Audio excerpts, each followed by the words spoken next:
Juliette Salin, bonjour. Vous êtes directrice de la rédaction du Monde des ados, un bimensuel à destination des juniors. On l'a vu, cette actualité peut être très dure, avec des images violentes. Alors, comment traite-t-on de cette actualité avec les plus jeunes ?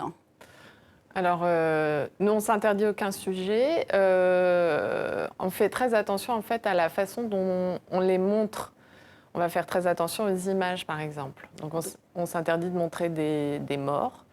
On évite au maximum de montrer du sang, par exemple. Donc, on a fait un sujet très récemment sur la guerre en Syrie pour leur expliquer pourquoi cette guerre continuait. Et on a mis des photos d'enfants, mais qui étaient en pleine santé. Ou quoi, en pleine santé, non pas vraiment, voilà, on les voit à l'écran. Mais voilà, on évite de montrer des corps. C'est pas toujours facile, mais voilà, c'est un peu notre... Et pourtant, ce sont des images qu'ils peuvent regarder à la télévision ? Oui, tout à fait. Mais c'est vrai que nous, c'est vraiment dans notre ligne éditoriale. Vous êtes plus sur le décryptage et moins sur le factuel, c'est ça ? Non, mais tout à fait. Alors déjà, il y a notre périodicité. Tous les 15 jours, c'est une périodicité qui est un peu compliquée à gérer parce qu'à la fois, il faut qu'on revienne sur des choses qui ont eu lieu et qui ont pu marquer les ados. Mais on ne peut pas prévoir ce qui va se passer. Donc, par exemple, pour parler des grèves, par exemple, pour un sujet quand même un peu moins grave, mais néanmoins qui est de l'actualité, c'est compliqué de parler d'une chose à un moment T, ne sachant pas, on paraît une semaine après notre bouclage, donc on ne sait pas ce qui va se passer. Donc voilà, c'est tout pour choisir les sujets, c'est une espèce de petite tambouille interne pour choisir ce dont on va parler. Pour revenir sur les images, c'est vraiment... Certes, ils vont voir ces images à la télé, mais nous, justement, on prend du recul. On est sur un temps plus long et on va s'éviter justement tout sensationnalisme et on va essayer de décrypter ce qu'ils ont pu voir à la télévision, justement.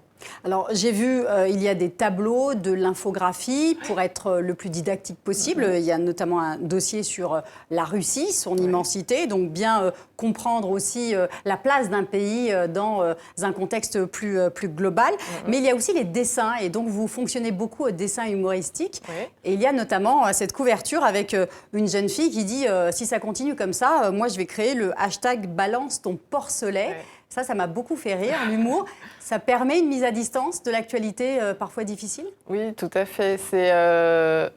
Nous, on travaille avec des illustrateurs et des dessinateurs de presse. Là, le dessin dont vous parlez a été réalisé par Louison, qui est une illustratrice de presse qui travaille pour Le Parisien notamment, et qui, elle, a bien compris ce truc, entre guillemets, de parler d'un sujet d'actualité en apportant toujours une petite touche humoristique. Ça permet un petit pas de côté par rapport à l'actualité que nous, on trouve très intéressant. Ça dédramatise un peu certains sujets aussi. Et il faut savoir que tout le monde, et les ados d'autant plus, la première chose qu'on voit dans un magazine imprimé, c'est le visuel. Donc tout de suite, on va être attiré par la photo, par le dessin. Donc pour nous, c'est hyper important et c'est très bien aussi de varier justement les visuels, de passer d'une photo à un dessin. Ça accroche l'œil et ça attire leur attention. Alors, à l'heure des réseaux sociaux, est-ce que le journal papier est encore un médium intéressant pour les ados, ou en tout cas, est-ce qu'ils accrochent, comme vous le disiez ? Alors, oui, ils accrochent. On a une diffusion de 40 000 exemplaires tous les 15 jours. Et surtout, on a une audience de 550 000 lecteurs par parution. Parce que c'est une des spécificités de la presse jeunesse, c'est une presse qui circule beaucoup grâce au CDI, aux bibliothèques. Les journaux se sont lus dans toute la famille. Donc voilà, donc on a une audience. Il y a une interactivité avec les parents qui peuvent aussi participer. Tout à fait.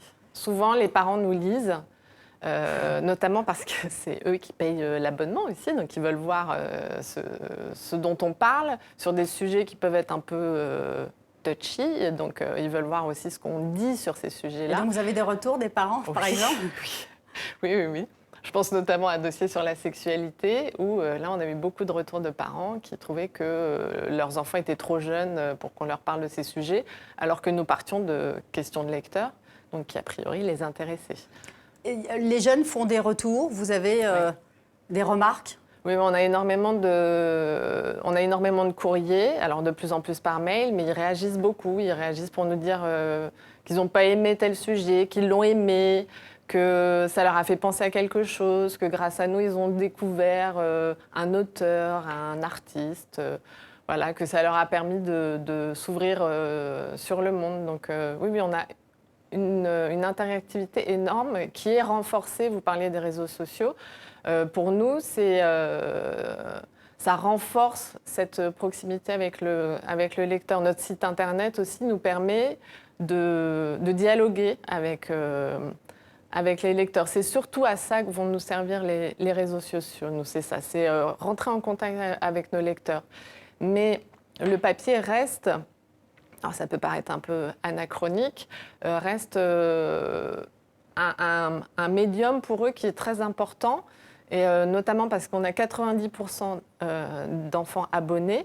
Et il y a ce rendez-vous de recevoir dans sa boîte aux lettres tous les 15 jours le magazine. Ça peut paraître complètement désuet. Néanmoins, ils sont hyper contents et généralement, ils collectionnent tous les numéros du Monde des ados. Ils nous envoient des photos, ils étalent leur collection du Monde des ados dans leur chambre. Voilà, donc ça reste un rendez-vous vraiment. Et ça, moi, j'ai l'impression, que j'ai l'intime conviction, sinon je ne ferais pas ça, que ce n'est pas prêt de s'arrêter, ça, pour le coup. Merci Juliette Salin d'avoir été notre invitée. Je rappelle le site internet lemondedesados.fr.